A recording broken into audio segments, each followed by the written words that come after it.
Hi and welcome back to my channel. We're back into the rising sign videos for the month ahead. It's going to be for the month of April, obviously. And we're kicking it off again with the first sign in the zodiac, Aries. So it'll be for Aries rising. Now, with the headlines are really that we're going to be getting our first eclipse near the end of the month. Well, not exactly the end, but the eclipse is going to happen, the new moon eclipse, I think on the 20th. And the very next day, Mercury is going to go retrograde on the 21st of April. Now, also, if you've seen my videos before, you know that I mention both with Mercury retrograde and eclipses, they both each have a pre-shadow time, then the actual event, and then a post-shadow time. And so really right now, whenever you're watching this right at the start of the month, we're already going to be feeling the effects of the eclipse, and with the new moon eclipse this month, the following moon phase, full moon, early next month. I say next month, what I mean is May, early May, the full moon eclipse will happen directly after, like 2 weeks after the new moon eclipse. So there may also be energies from that as well, sort of mingling in. With Mercury retrograde, it can be at least 2 weeks, sometimes 3 weeks before the event. So we're looking at probably about, say, the 5th of April onwards. We're going to start feeling the effects of Mercury retrograde already, as well as, like I said, mingling with the eclipse, the heavy eclipse energies. So we've got a bit going on this the month of April. So anyway, with that, let's get going and see what comes through for you guys for Aries rising. What as I've said, if you're new, the first 4 decks, the first 4 set of cards, they're going to be talking about, they're going to be showing the energies according to your chart, for your rising sign, that may help to navigate the month of April specifically for this reading. Excuse me. Yeah. Okay. It never happens until I start recording and then I get a bit choked up. But I think that there's something, how do I put it? I think there's something happening in general. I'm not talking about illnesses. I'm just saying with the throat chakra, I think that there's something going on across the board, because I've seen some other readers getting a little choked up as well, and other various people on social media. So I think that yeah, that's a theme in general, if that makes sense, that you know, getting our throat chakra working, speaking up for ourselves or for others even. Yeah, that might be a bit of a tone no matter what sign you are. Oh, geez, sorry. So anyway, let's get going with these and see what comes through and what might help you to focus, as I said, to navigate the coming month. Okay, so we've got Gemini.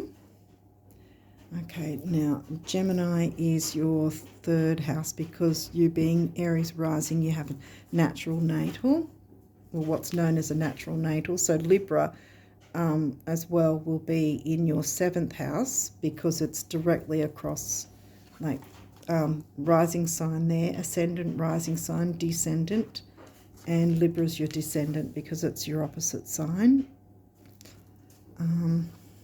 So you've got Gemini and Libra, they're both air signs too.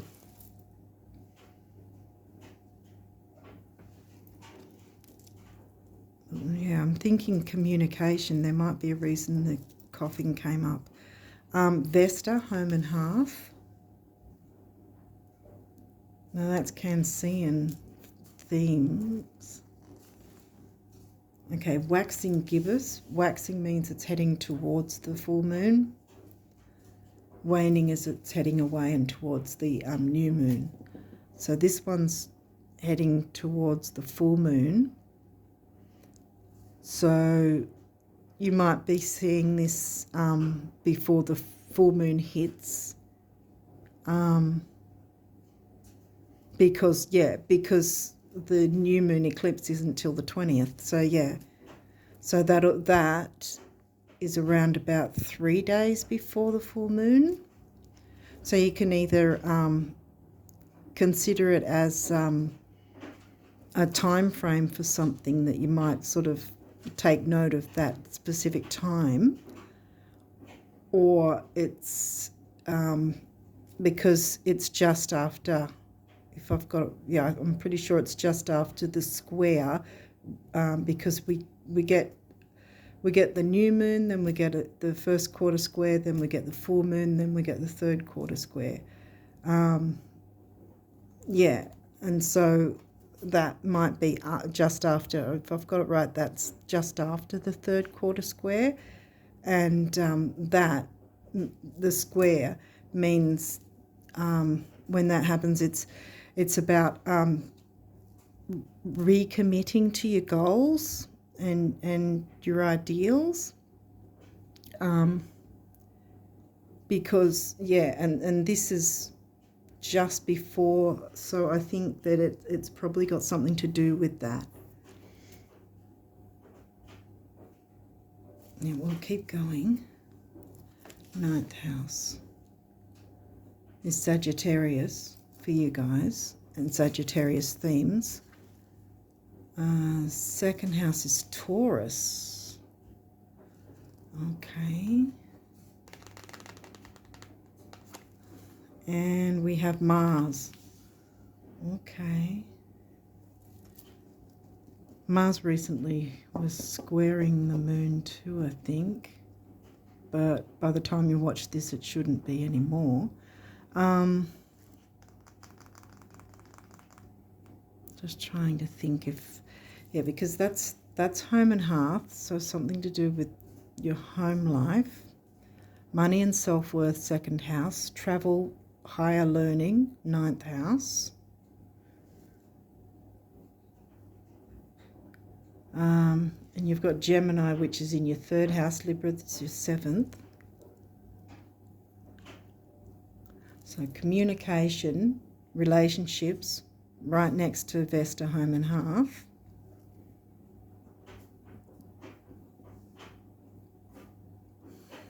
Higher learning. Travel could be a thing. Long distance travel. Is Sagittarius 9th house themes are more about long distance, whereas 3rd house Gemini is short distance and neighbourhoods and that sort of thing. Yeah, I think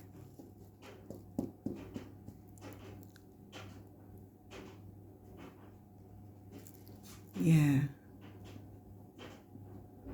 We'll see what else comes through. Mars is here, but at this point I'm not feeling like it's like a negative for Mars, because Mars is sort of the fieriness of well, it's your ruling planet, Aries.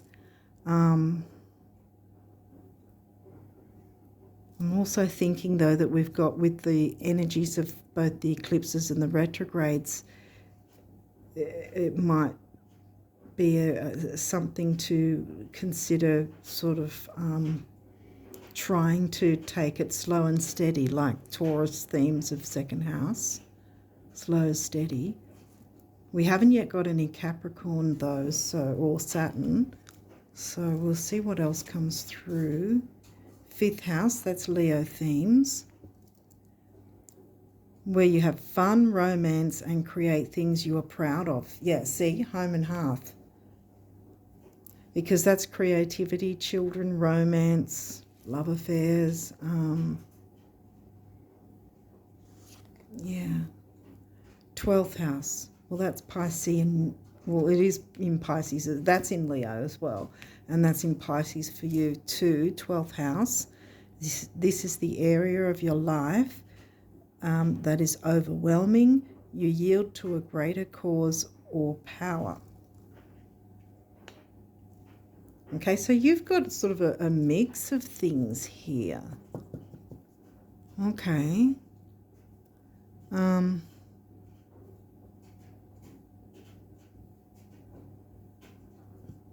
Yeah, see, and this is heading towards the full moon, which means the full moon hasn't yet happened. And so, like I said, this is about recommitting to any dreams or goals you've had with something likely to do with the home. You know, children, creativity, home and hearth.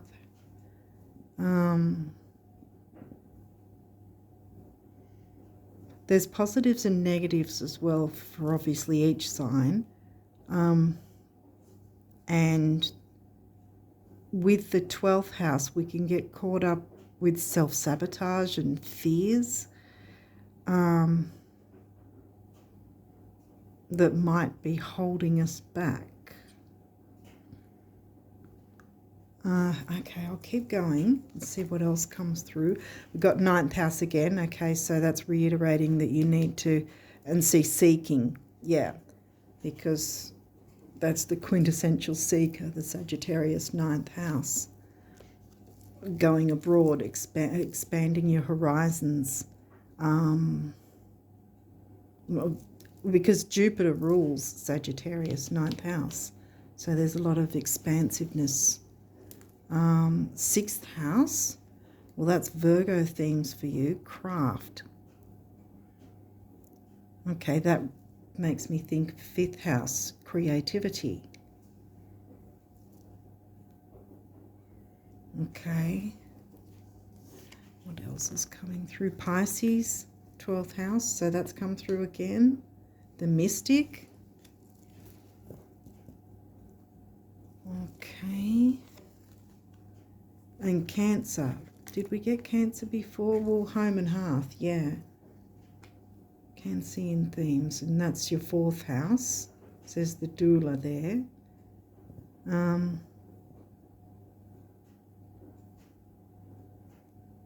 Might be something that you want to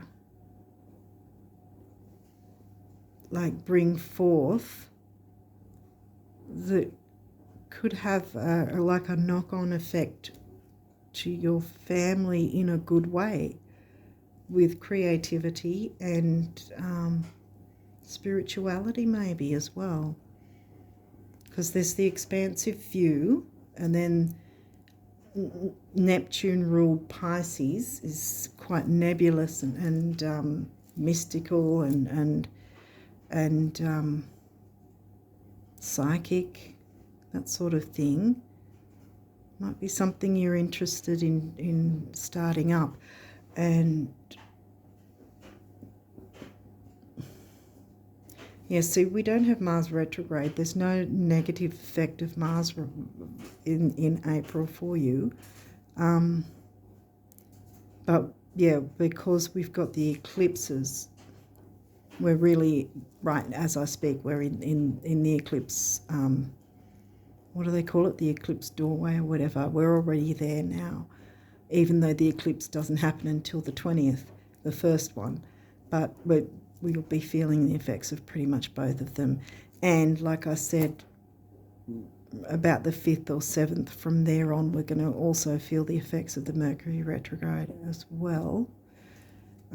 Let's keep going. What have we got? Aries. That's your rising sign. And it says act, and it's in reverse. I forgot to say these can be in reverse. This might be, because a lot of the time when I see it in reverse, I think it's kind of where something might be internalized or you're held back in some way. I think this time it's more not so much an internal thing, but an external, insofar as certain things are slowing the process down that you're wanting things to happen, perhaps. Yeah, and I think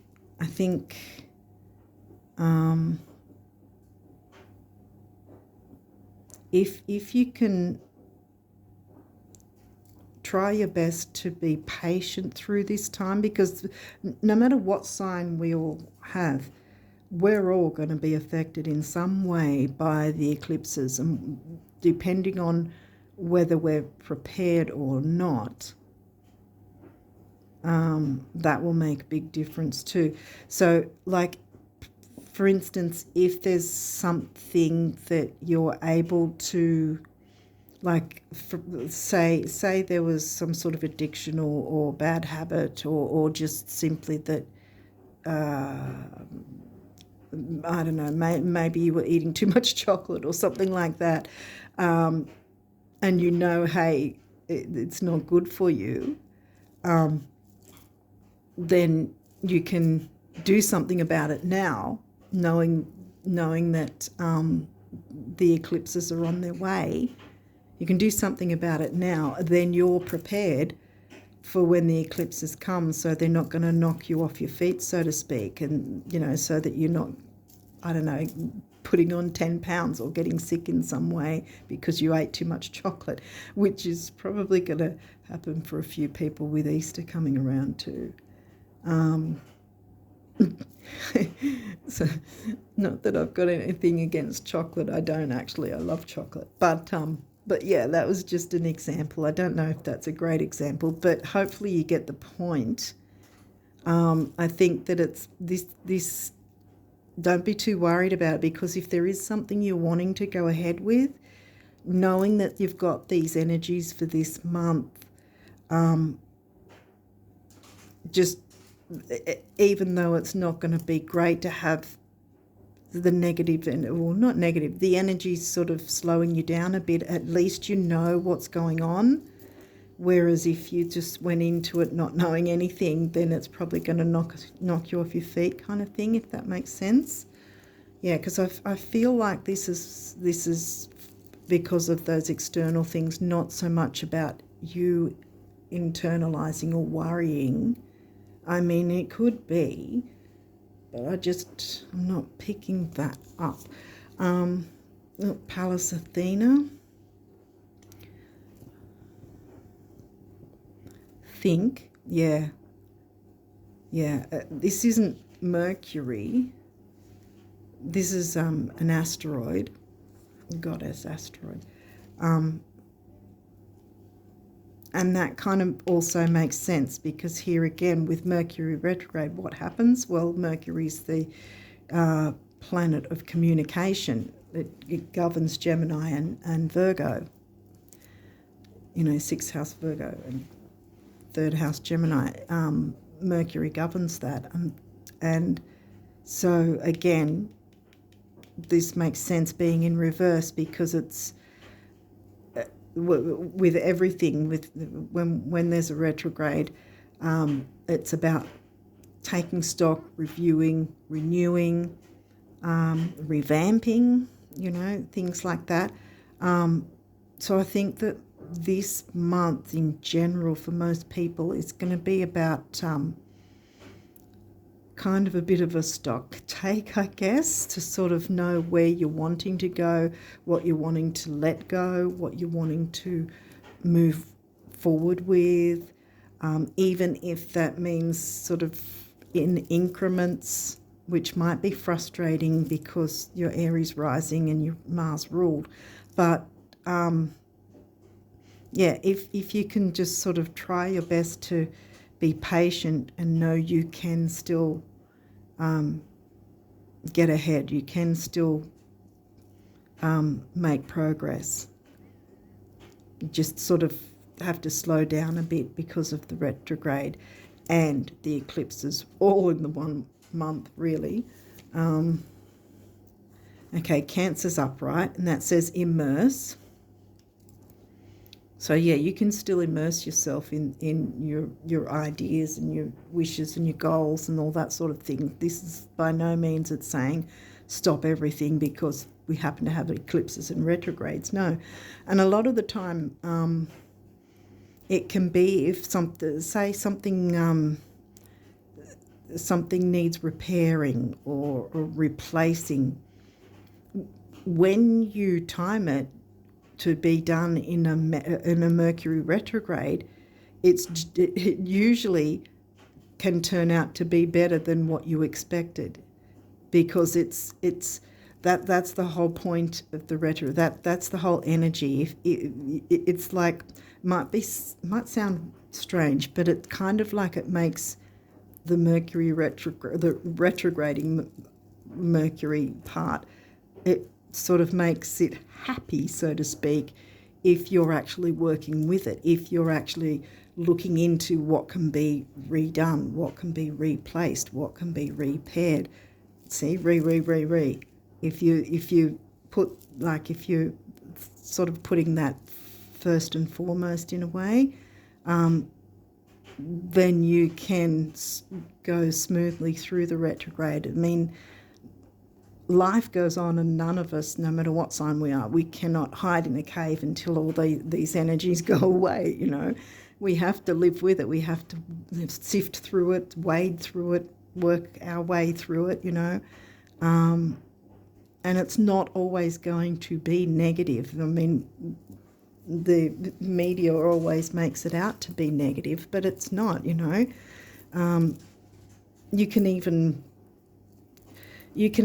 buy a house or car or sign a contract. I mean, everyone goes, oh, don't sign contracts, don't do this, don't do that.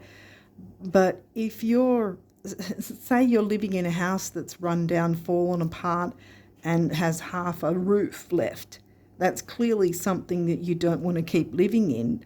And so you'd want to be able to have the chance to sign a contract to then move to a better house or buy a better house. And so Mercury retrograde will actually support you with that, because you're actually replacing something that was not in your best interests, if that makes sense. When it doesn't support you is when you're going, oh, I've got a lovely car, but I want a Ferrari. You know, that's when you're not going to get supported, because you'll probably get that Ferrari and then it'll just keep breaking down on you.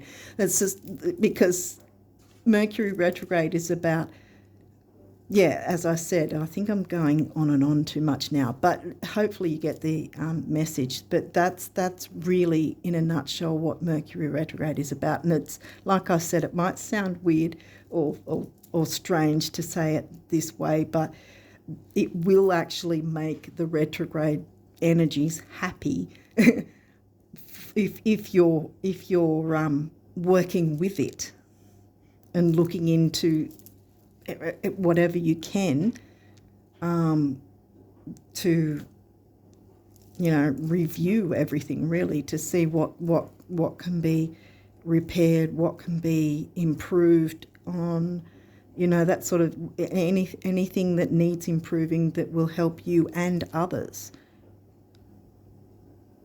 Because a lot of the time people can be afraid of signing contracts or buying a new house or renting a new apartment or buying a new car.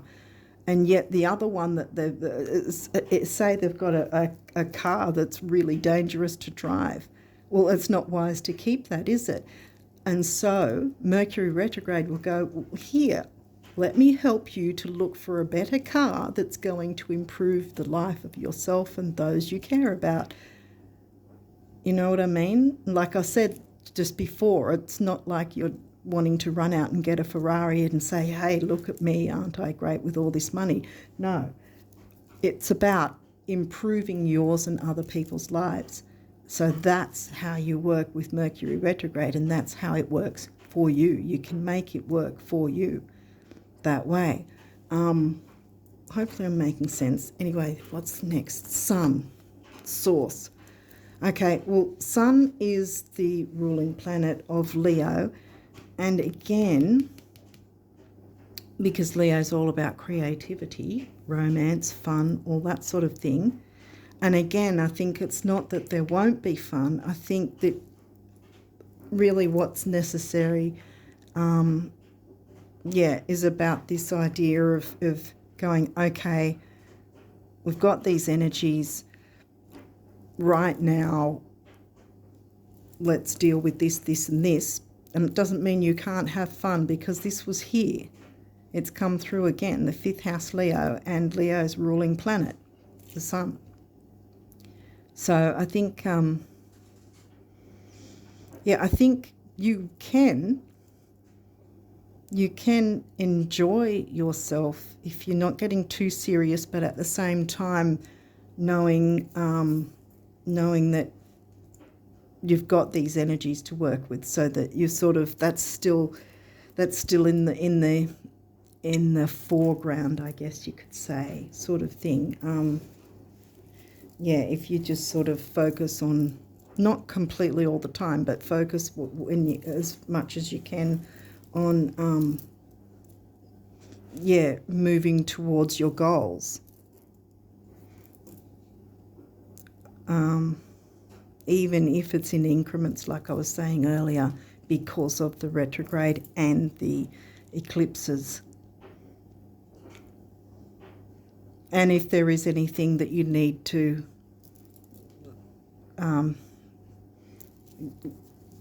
stop, get rid of, change, improve.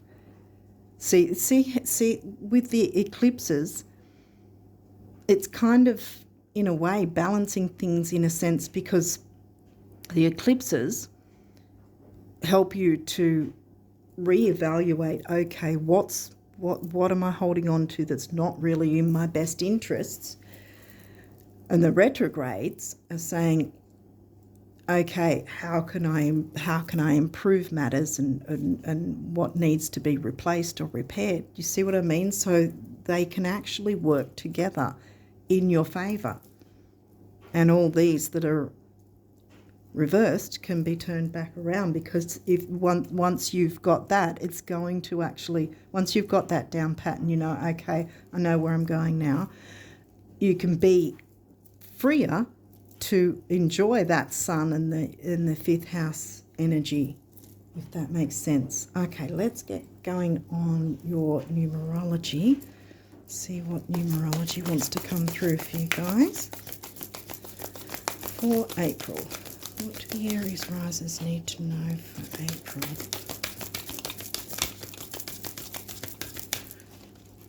Okay.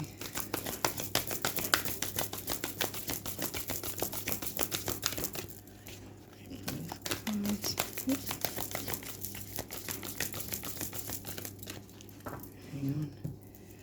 Okay. Oh, okay.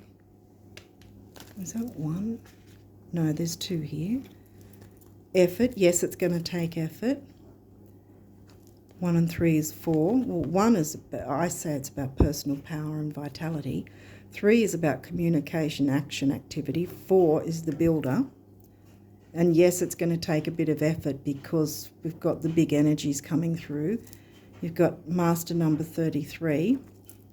Again, communication, creativity, communication. Comes to a 6, which is temporary opportunity. But again, temporary opportunities don't always mean it's never going to happen again. It just means right now it's something that you can take advantage of. And there you go, communication again. Let's see if there's any others that want to come through. But yeah, hopefully this is making sense to you guys, because it's sort of like I'm seeing a picture unfolding. Time out. Communication. And 3 and 7 is 1. Personal power, we come back to that, and vitality. 7 is the mind and creativity. See where we're going with Mercury retrograde? And the creativity, you can still bring all that through. But yeah, take a bit of time out to get yourself set in place, so to speak, I guess, because then the eclipses won't pull the carpet from under you, so to speak, because you're going to be well and truly prepared. You're going to go, right, I know these energies are here. I know what I need to work with. let's look at what is working, what isn't working, what needs to be reviewed, repaired, replaced, whatever. Yeah, because you can have those energies work in your favour. Yeah. Okay, so now this deck is, they wanted to come out. This deck is set out as if the actual universe is speaking directly to you. So we'll see if there's any other messages besides those two, because they just sort of came out straight away. Messages for Aries risers for April. You want me to look at that? Okay. All right, let's see.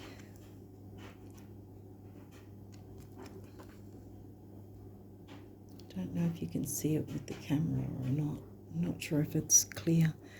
You wondering how would be as silly as me wondering why. I don't, and neither should you. I mean, let's not be that crazy, the universe. Yeah, right, exactly. Because you know why, and the universe knows how. So the universe wants to work with you. Yeah. And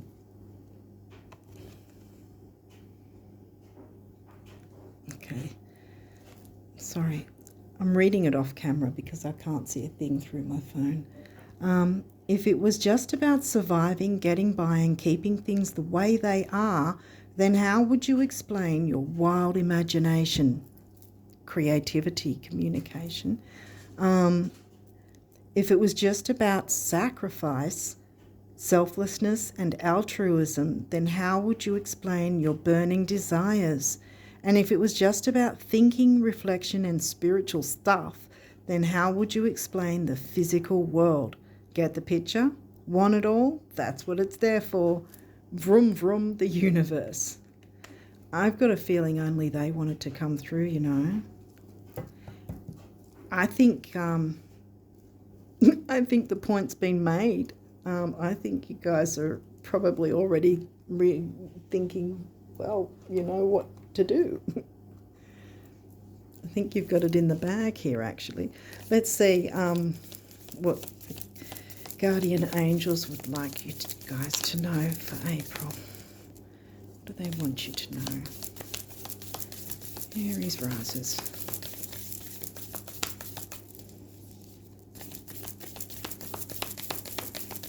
Guardian angel messages for the Aries risers. They want me to go through them, don't they? Okay. Oh, nearly. Oh, there's one. And you're wanting to come out. Is there any others? Your goodness. Okay, all of them? All of them? Oh, okay. All right, well, okay, I'm not entirely sure which one came through first. This one's jumped like straight up, so I'll read that one first since we saw it. Affirmation. Be aware of your language and thoughts. The most powerful statement you can ever make, think or feel is thank you. Be grateful for all the blessings in your life. As we acknowledge the divine order of life, the universe responds with ever greater blessings. You are a powerful creator. All you say and think resonates through the heart of creation, and creation responds accordingly. Yeah, see, you can create still. There's nothing stopping you. You just, because you know now, you know what energies you're working with and how to work with them. So you're off and running, I think, guys. Next we have prayer. Dear guardian angel, help me to be flexible in my attitudes and beliefs. That's any sign, no shade on you guys. That's going to be, every sign is going to need to find flexibility and patience with these energies this month. So it says, help me to be flexible in my attitudes and beliefs. Help me not to fear the... Oh, here we go. Sorry. Help me not to fear the transient nature of life. Help me to remember the eternal light which emanates from my soul and the eternal light which emanates from the heart of every living thing. Help me to remember that I am externally. Wow. Because I mentioned something about the external energies. Start that again. Help me to remember that I am eternally guided and loved by God and all creation. It might, because my throat's really going something chronic lately with the readings. So I think, if you want to do chakra work, especially with the throat chakra, that might be where taking some time out to fix that. Because look, the time out is right near the 6th house. And what sign covers the 6th house? Virgo, for you guys, that is. I mean, Virgo themes are 6th house anyway, but Virgo is also ruling your 6th house. So, and the time out's right near it. So I'd say maybe if you're open to doing some work on your throat chakra, you can, even if you just sing in the shower. And also another thing I sometimes do for myself is if I've got a book I want to read, I'll literally read it out loud, because that's using your voice, your throat, your throat chakra. It's another way to work with it. Laughing is another thing, like a big belly laugh. Anyway, we'll keep going. Opportunity. Well, that's a good thing. Sorry, because I'm reading it off camera because I can't see a thing through my phone. So hopefully you can still see it anyway. Okay, so opportunity. Wondrous possibilities and opportunities await you. Stop dwelling on past mistakes. Surrender the past lovingly. There is nothing to regret. All is always in perfect and divine order. Everything that you've ever experienced has helped you in some way. The past is behind you. The path ahead is clear. And yes, it is. You know exactly what to do. Move forward joyfully. Sun, 5th house. Yep. As I said, the joy is still here. Move forward joyfully. Lost my place. There it is. Move forward joyfully and fulfill your heart's desire. Exactly. Because you've got this energy. It's not after the full moon, it's before. So it's a good energy. It's reminding you of the possibilities you have that are open to you.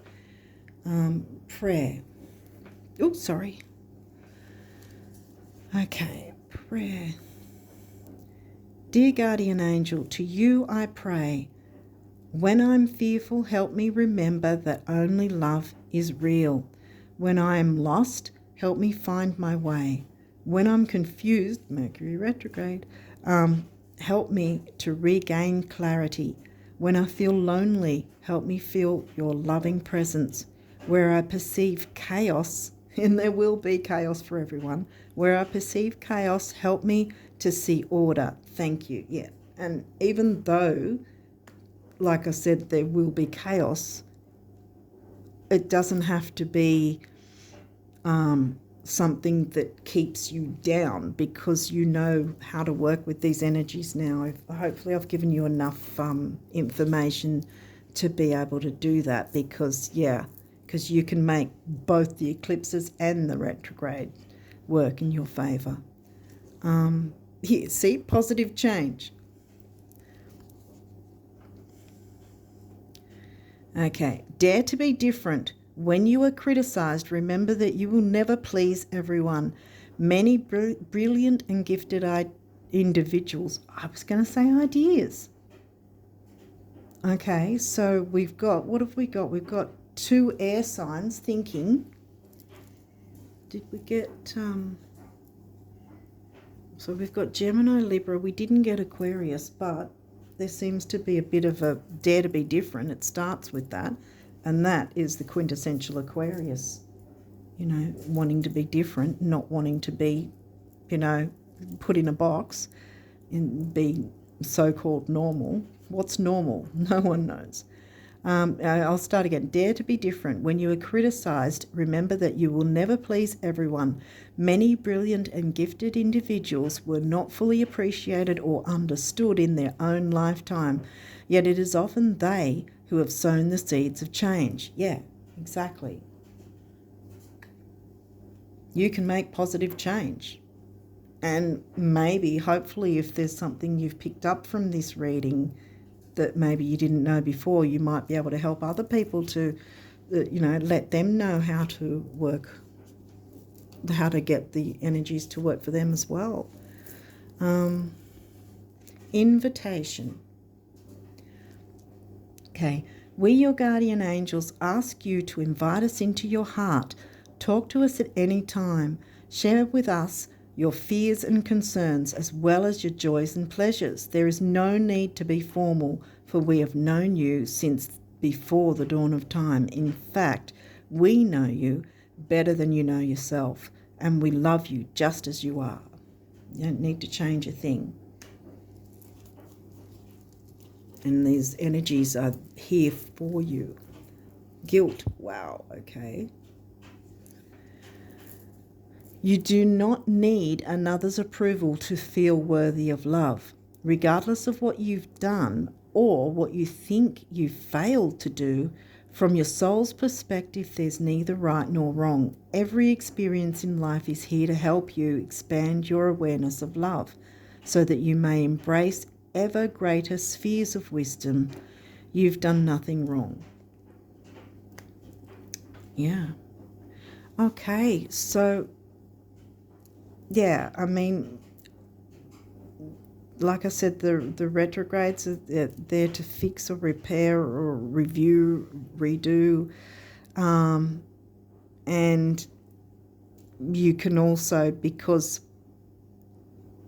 this is ahead of the eclipses, so the energy is still coming, so you still can get yourself maneuvered into place so that you are ready when the eclipse comes, that it's not going to be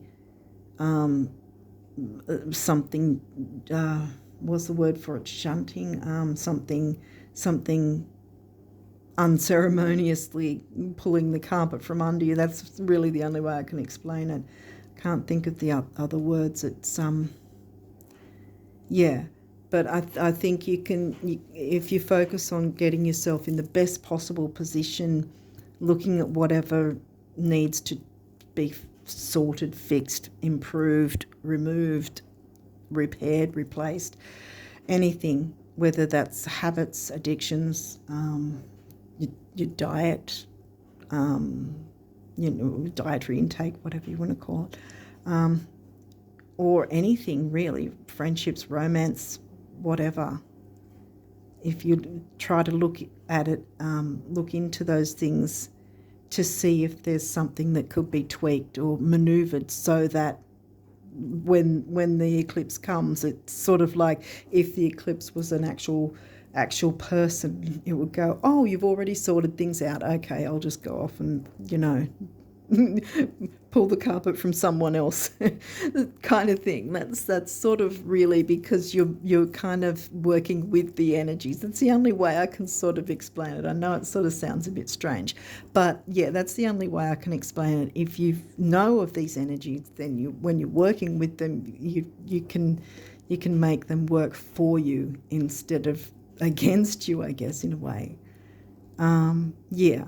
So I think that the point's been made now. I think you've got the idea and what you need to look towards, and how you can navigate through pretty successfully. I think you're going to navigate through April, actually. So with that, I wish you all the best of luck for April and onwards. And until next time, bye for now.